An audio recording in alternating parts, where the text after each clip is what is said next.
Manchild Show with Boy Green live, and you can see we're on location from the deck. That's right, the Manchild's deck at his posh home in good old Liverpool, New York. Welcome aboard, everybody. Another live broadcast with our fantasy football insider. He's from RotoWire.com. Let's welcome him in. I think he's on the road. It's Joe Bartel. Hello, Joseph. How are you?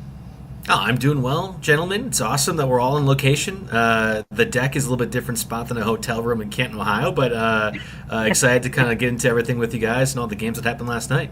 So you were doing some fantasy drafting in Canton, because I know they have the big fantasy football event there, and I suppose you were part of that.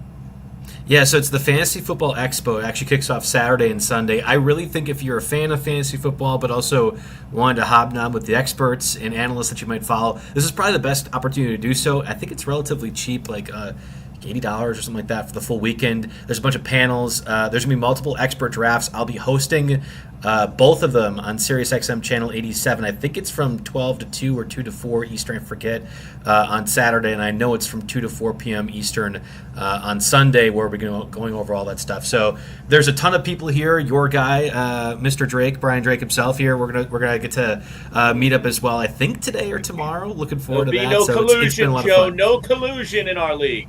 There absolutely is collusion. Remember, it's to make sure that Boy Green does not work anybody over in trades. It's going to be 11 people colluding to make sure Boy Green doesn't get the benefit. That's the goal. Well, that's sick. You people are sick, but it is all, in all seriousness, it is cool for you and Drake to be linking up. It's cool that we have experts in our league. It's really a balance, Lerch. This is a very unique home league that we talk about here on the show with guys like Joe Bartel, Brian Drake. We have super fans of the show like Jamie the FedEx guy. Obviously us, who are hosting a radio show for a long time together, and then a mix of fans and everybody else. So it's a big group. And Joe, we're only a couple of weeks from seeing you in person. I know. Can't wait, man. Yep, have the flight booked now. We're all set for that. I've had a lot of practice at my pick at number 4 now, using the RotoWire mock draft tool. I've had a few live drafts as well. So I'm going to be. There will be no one more prepared to pick at that spot than me. I guarantee you guys that. So hopefully the rest of you guys don't ruin my perfect draft, but we'll have to see. I'm sure it was pretty perfect. Joe, I don't know if you heard, but Boy Green and I were just recently out at Bills camp just a couple of days ago, and I want to start by talking to you about some injured players who might impact fantasy in some way. Let me start with this guy first. One of the Bills, Khalil Shakir. Let's talk about him. He's still in a walking boot, Joe. They say they think he'll be ready for the opener. I'm not so certain. Yeah, and you guys might know, honestly, having got to hobnob with the Bills camp a little bit over the past couple of days. I'm sure he'll be on the HBO Hard Knocks sets at least once or twice. That we'll have to see as that comes out. I have assumed Khalil Shakir will be ready in week 1. A high ankle sprain is one of those injuries that, while obviously brutal from a fantasy perspective, you can normally assume it's 3 to 4 weeks. It's not something that carries on in the same sort of length as a groin injury or any of the soft tissue injuries that we've been seeing in alarming rate, it feels like, for the early portions of training camp. So whereas there's ambiguity in my mind with, this guy's a hamstring injury, he's week to week. A high ankle sprain, you more or less know what it's going to be. And honestly, that you have the whole training camp to ramp up to that and eventually get ready for week 1, that's a positive in my mind. I think there are sometimes players rush back from the high ankle sprain and come back a little bit sooner. So if he is not available for week 1, I don't know if that's that big of a deal. I would assume that he will be ready. And more importantly, this leads into, I think, a really interesting conversation that I would argue today, or in this range of the next 4 or 5 days, this is the best period to do your draft if you want to take advantage of some of the ADP stuff. And I'll say this, it's Khalil Shakir, it's Chris Godwin. We could go down the line with Brandon Ayuk, who sounds like he probably won't be ready for the first part of the season, maybe a little bit longer. There's at least 3 to 5 receivers in this round 8 or 9 range that typically would be going a little bit higher that are now falling because everyone's having the injuries. But my argument is, if I can get 2 of these guys, basically stash them for the early portion of the season, you will never enter a league with as much depth as if you were drafting right now and taking those guys. It's a bit of a leap of faith. Again, you have to hope that Khalil Shakir is going to be healthy and not affected. But there's a large subsection of receivers in this spot right now. And I think even next week, if we get better information on these guys, that changes. So it's like a uniquely interesting spot if you're doing the drafts right now where you can really capitalize on, I think, some ADP value. And by the way, today's broadcast brought to you by our friends at Bayberry Automotive, where it's integrity in everything. So be wearing the Bayberry shirt today. We're going over there for a little event in a little while. They're going to have a race car over there. Boy Green, you had a question. Go ahead, jump in. Yeah, Lerch, and I'm just going to break the fourth wall here. If you can see the image I just added in there, get ready to pull the trigger in a second because the sun is beating down immediately on my screen. It makes it quite difficult to see any of the prep that we did ahead of time.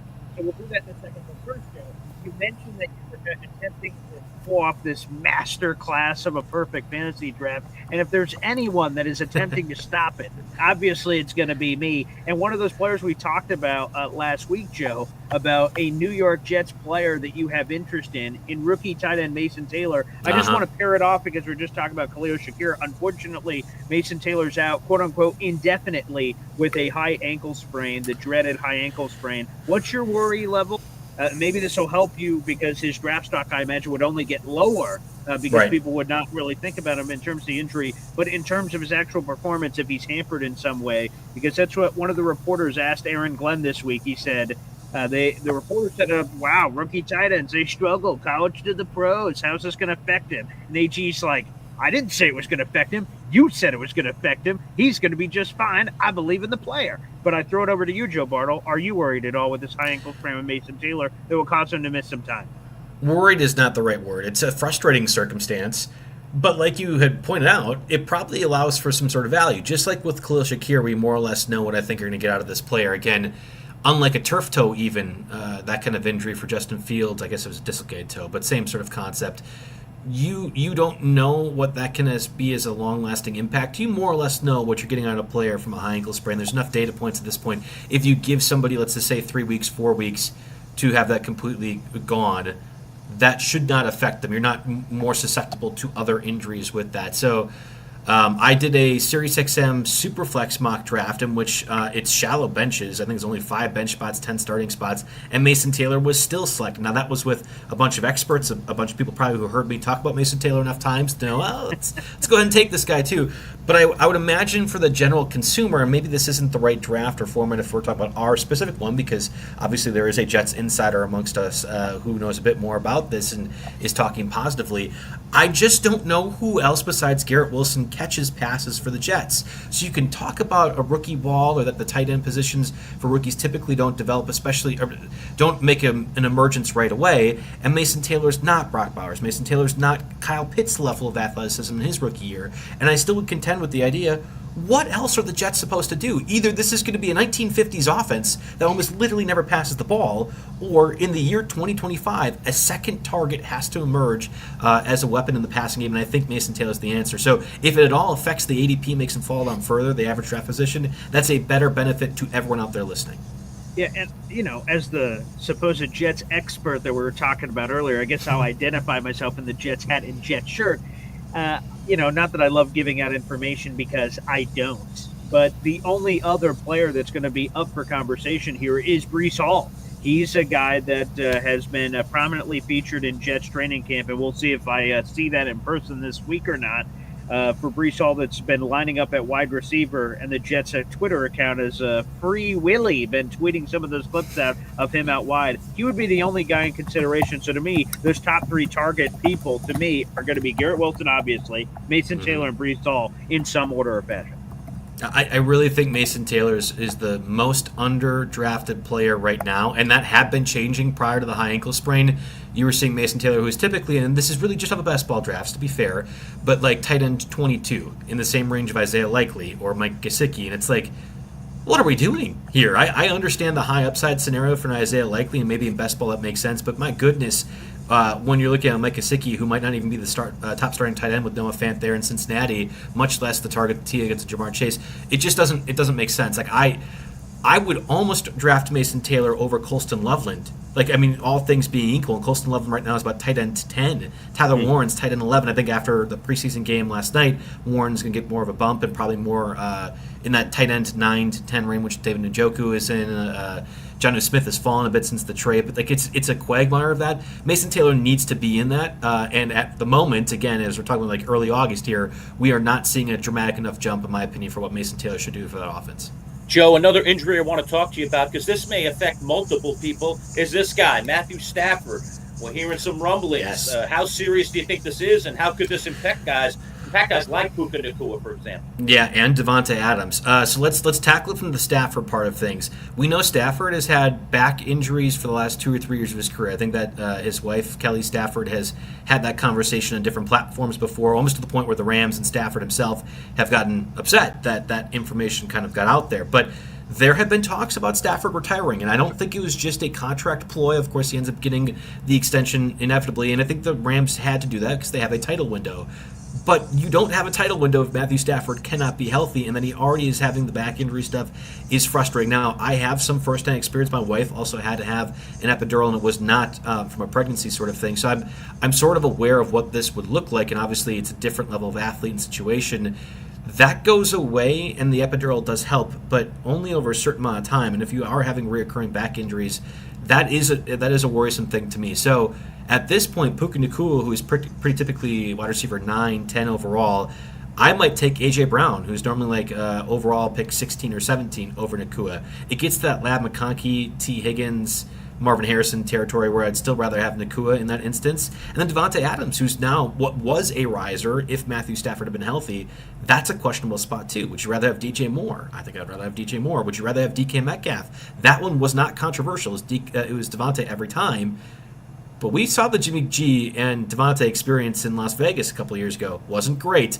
I think there's a point to be made that I would probably be fading Devontae Adams too. I think the Stafford injury thing is real and probably could have consequential effects for multiple players on that team. Maybe even Kyron Williams as well too.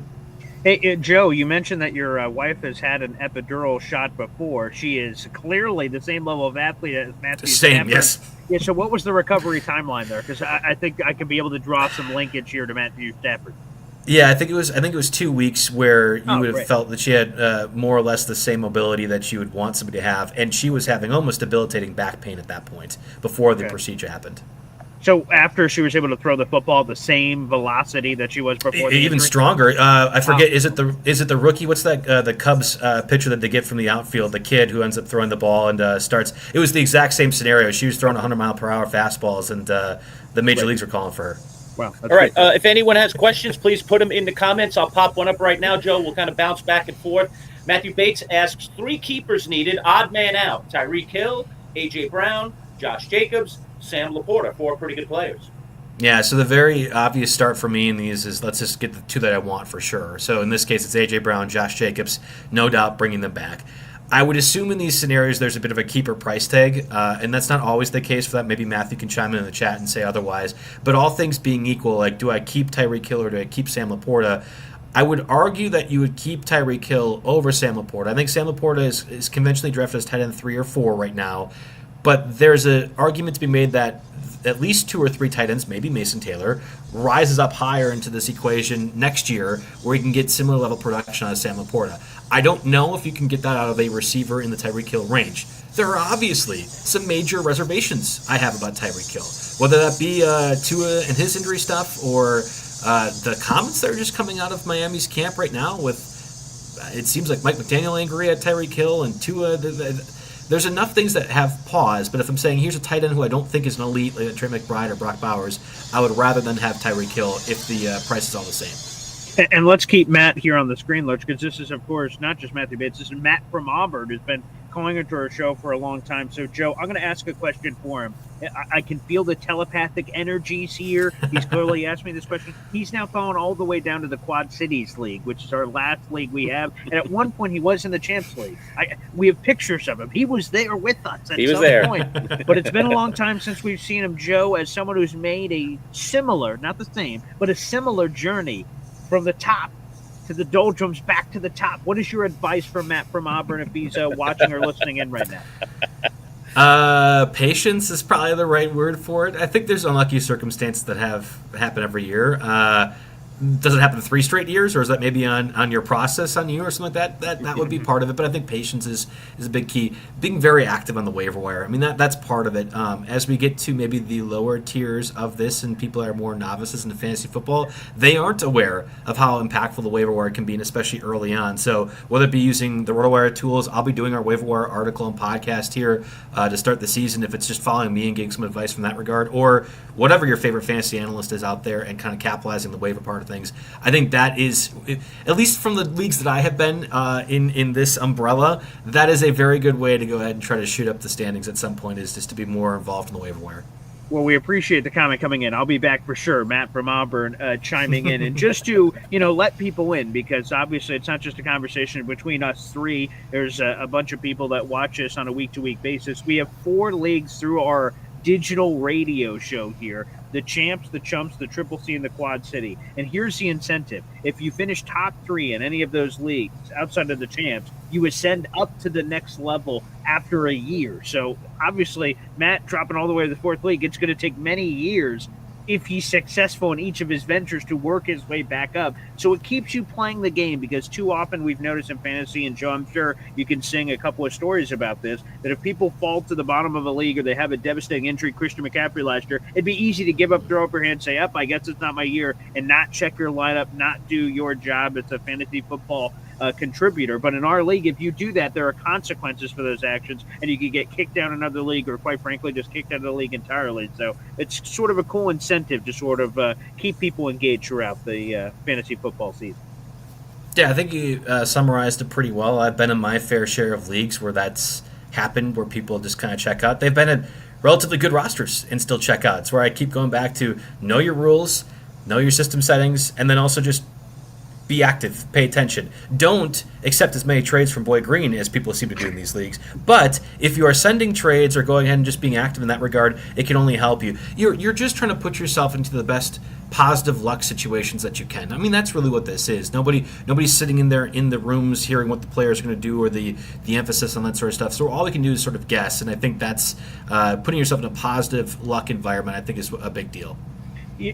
Joe, I'm obviously a massive advocate of fantasy trades. I think it's great for everybody. Help me help you. But to the people that are out there, we have a lot of people that are new to the leagues, Joe. We talked about this last week, so I won't belabor the point, but I think it's important that, again, if you know someone in your life that's never played fantasy football before, you get them into it, that's awesome. But then there are these fresh guppies in the water that some people unnamed may take advantage of. I don't know who those people are. But what is your advice to those people? Because sometimes those people can be nervous, Joe, in all seriousness here. They can be nervous to make a trade because they don't want to get made fun of. They don't know what they're doing. They're very new to it. What's your advice for people? Should they be making fantasy trades? How do they properly evaluate it? Are there some tools at RotoWire that can help in their trade evaluation process so they can make smarter, more informed decisions? Because trading feels like a very fun, engaging part of the league that can be very, healthy on a year-to-year basis.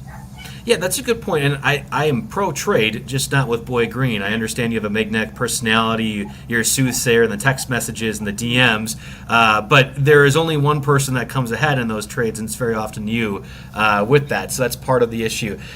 You're right, it would be super easy, and I think we all follow sports, even with the trade deadline for MLB was a couple weeks ago. A team might lose a trade, but there's an incentive for them to do that, right? Maybe the Twins trade away 11 of the people on a 25-man roster, but it's because they needed to shed money to eventually sell the franchise. That's not a good scenario for the people on the team or the fans, but there's a reason why somebody might choose to lose a team or lose a trade. That doesn't really apply in fantasy football all that often. So in my mind, if you are coming away with the best player in a trade, that's more often than not the way that you win it, quote unquote. And there aren't a lot of good trade calculators out there, certainly not in redraft formats where you can just plug this in and it'll automatically give it to you. And more importantly, you're not just completely trade with one other person. It affects the other 10 people or 12 people or 8 people in your league. I think that's where you get people upset. So don't do the trade,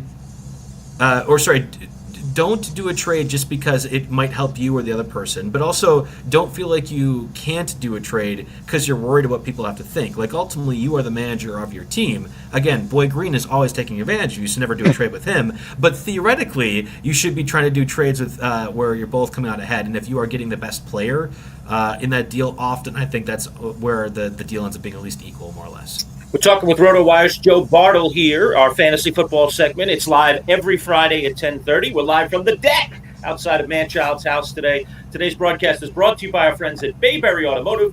Let's just take 30 seconds to learn a little bit more about our friends at Bayberry. Trust is everything when it comes to auto repairs. At Bayberry Automotive, They take trust seriously. Bayberry has a team of experienced and certified mechanics that are dedicated to providing exceptional customer service. And Bayberry stands behind its work with an exceptional 5-star rating from its many satisfied customers. Family run, integrity in everything. Bayberry Automotive, BayberryAutomotive.com. Located on Route 57 across from Bayberry Plaza, the premier choice for auto repair in Liverpool.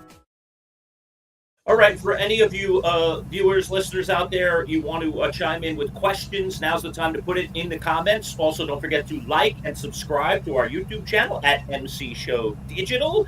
Been dropping a lot of videos in the last week. We're at Bills Camp just a couple of days ago. There's still some more videos coming out from Bills Camp as well. But we're talking fantasy football right now. And I want to talk about newcomers in some places, Joe. And I'm going to start with a guy that's very familiar with this guy over here, and that's this guy, Justin Fields. Let's talk about him as a Jet and what is his value in terms of fantasy right now.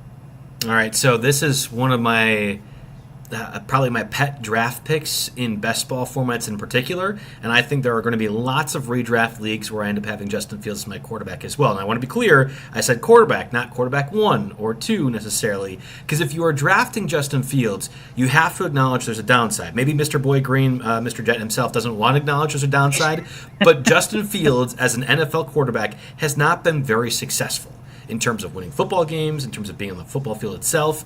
Justin Fields is far more attractive in Madden or in fantasy than when he actually gives you in the football field. From the Jets' perspective, I don't think they have a whole lot to lose with trying this. It's a relatively cheap contract, 2 for $42, I think it was, and that you have a guy like Tyrod Taylor behind him and basically nobody else. I know Mr. Jet might say otherwise, but more or less nobody else in the depth chart. This isn't a Justin Fields is competing with somebody like the Colts and Anthony Richardson and Daniel Jones. This is Justin Fields as the starting quarterback for the Jets, and if he does well enough, we'll have him for a long-term deal. If not, well, we're going to have a high pick and draft a quarterback anyway. That's how I see this scenario happening. So when I'm answering the question, what is Justin Fields in fantasy, I'm assuming he plays all 17 games. There's really no reason for the Jets to do otherwise unless Fields gets injured.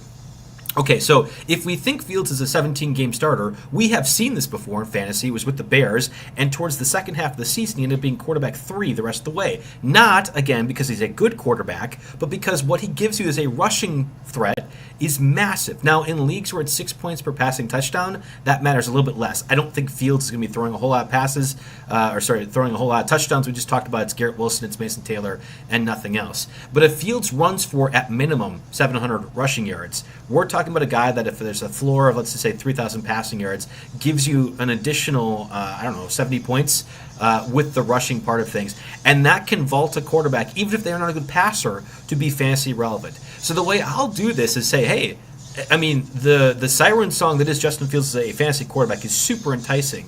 I'll draft him in round 8 or 9. And maybe I don't start him every week. I might start him when it makes more sense to do so, or if I see him getting more involved. But I can protect myself getting a Justin Herbert or Trevor Lawrence or Jordan Love later in drafts. And the coupling of a safer quarterback that doesn't have the same upside, but getting Fields as the upside play, that's the real way to do the build. And I think one of the reasons why I'll have a lot of Fields this year. Well, someone asking about another quarterback here, Russell Wilson, my guy, New York Football Giants. Does he have any fantasy value to him? Yeah, Boy Green's shaking his head, and rightfully so. The answer is no. And it's interesting because Russell Wilson has been fine as a producer of fantasy points. You don't really want to be in a position where you're starting Russell Wilson. I would argue with the Giants situation, it's probably one of the worst that he's been in recent memory. Russell Wilson right now is being drafted as quarterback 31. Often Jackson Dart is like 33. So I think the market is wrong with that because Russell Wilson probably plays for most of the year.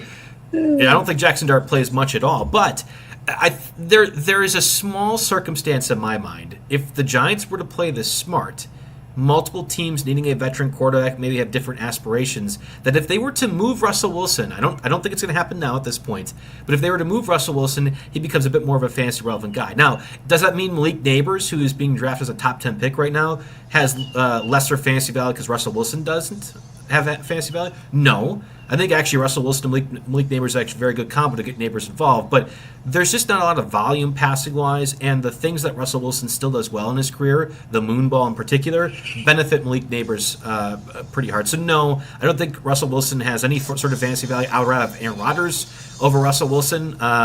I might even have Daniel Jones over Russell Wilson, given that Daniel Jones can run the football a little bit more. That there's a good reason Russell Wilson is typically not drafted in normal leagues.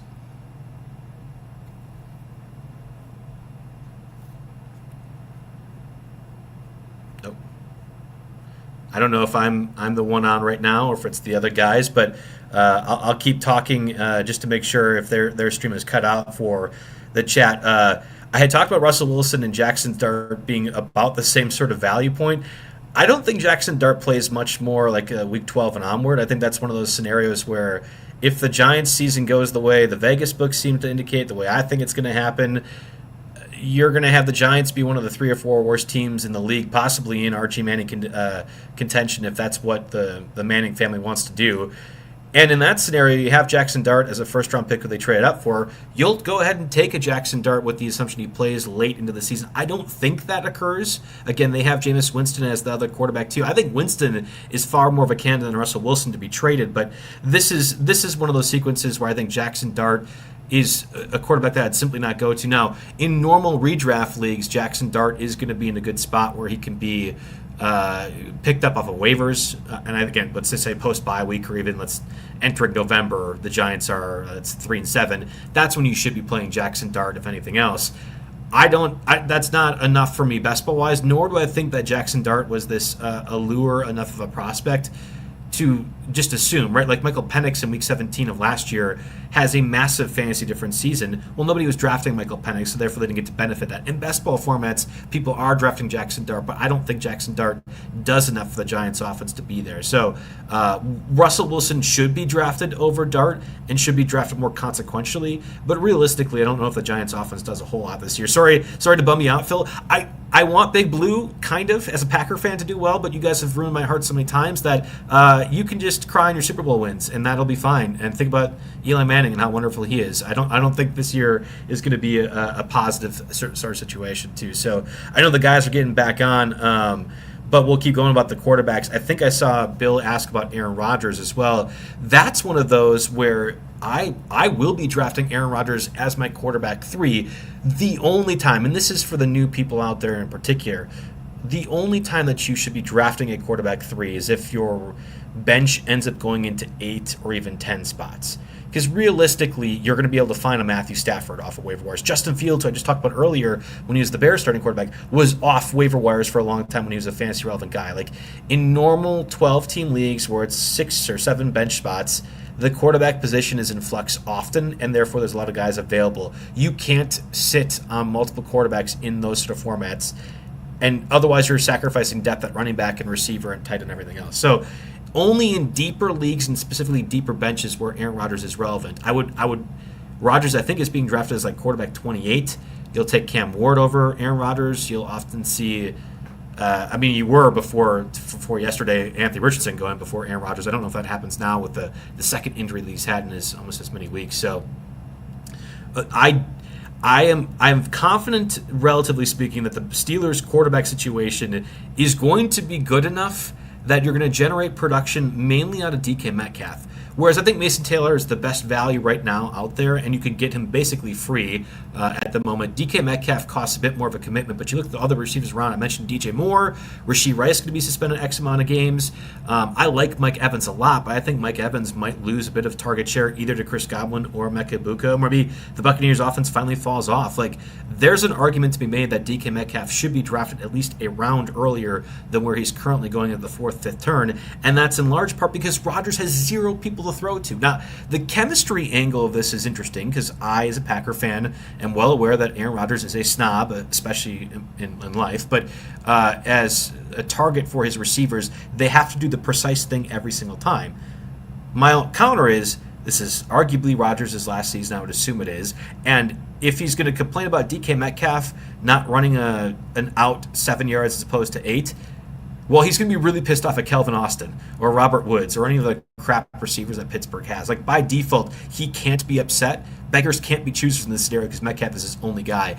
And then also, my friend Jim Coventry, who's at the Fantasy Expo right now, talked about this earlier yesterday off air, but we have not seen DK Metcalf have the opportunity to play in single safety looks very often. the single safety opportunities are going to be there because Arthur Smith is going to have multiple running backs be involved to a certain extent, whether it be Caleb Johnson, Jalen Warren, getting the tight ends, Jonnu Smith, Pat Freiermuth all involved. Like, I'm positive that the Steelers' offense is going to be a beneficial scenario for DK Metcalf, even if he ends up not being like a 1,500-yard receiver. So that's one of those ones I'm absolutely going after too.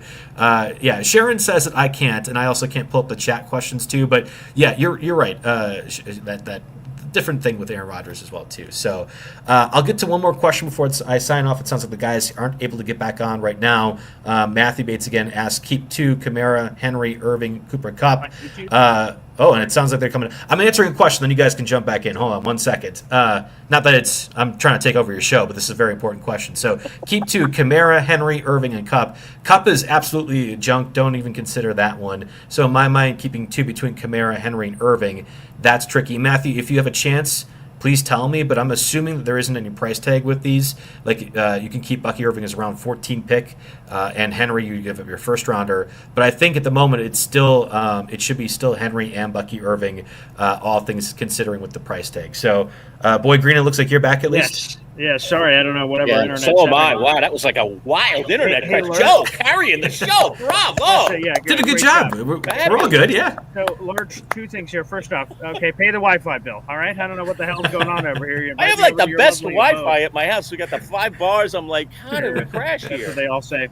Joe, I know we're running out of time because you've got very busy things to do over in Canton, Ohio, so I'll sort of end here. I want to go back to Justin Fields, but not just Justin Fields, a player, the theme of it.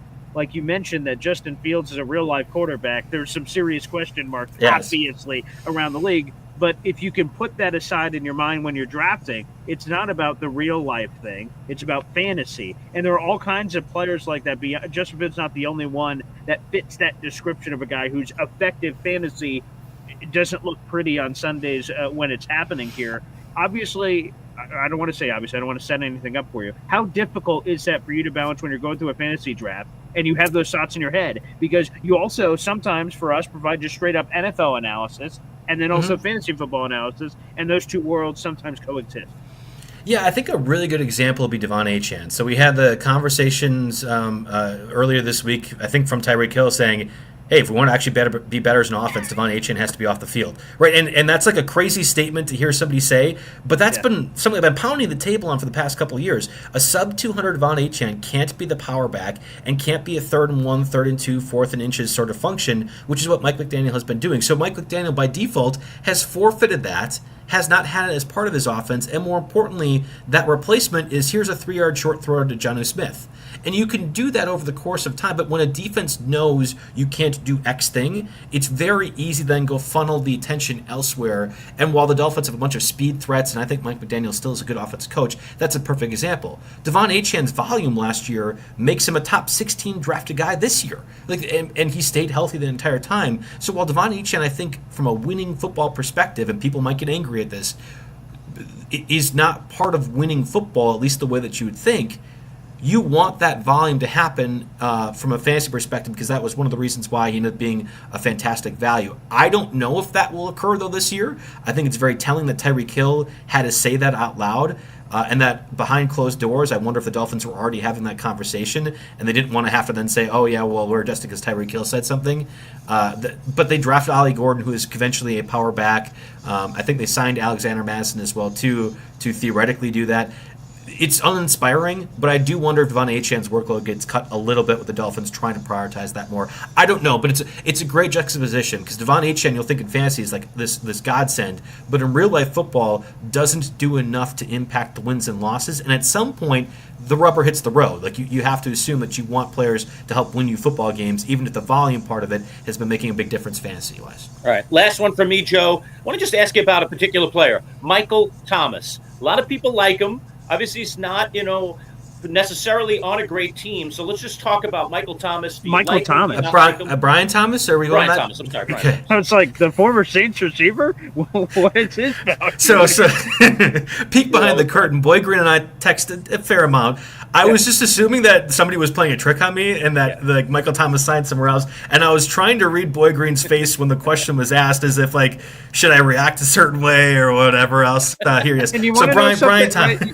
Right, you get that where like Lerch is saying it, and then at first you're like, no, Lerch made a mistake, and then he says the name again, and you're like, wow, he's saying this so confidently. What in God's green earth is I going on thought it here? was like let's pull a joke on the newbie Joe Bartel here, and I was like, I'll play along. Yeah, let's talk about 2015 when Michael Thomas was the best. But Brian Thomas is a great question. Which, by the way, Joe, we had that fantasy question right last time. Someone jokingly asked about Brady Cook. You were like, Brady Cook, what in the world? Yes, and it's the right. Jets' third or fourth string quarterback. Right. That's hilarious. But no, go ahead, Brian Thomas Jr. BTJ.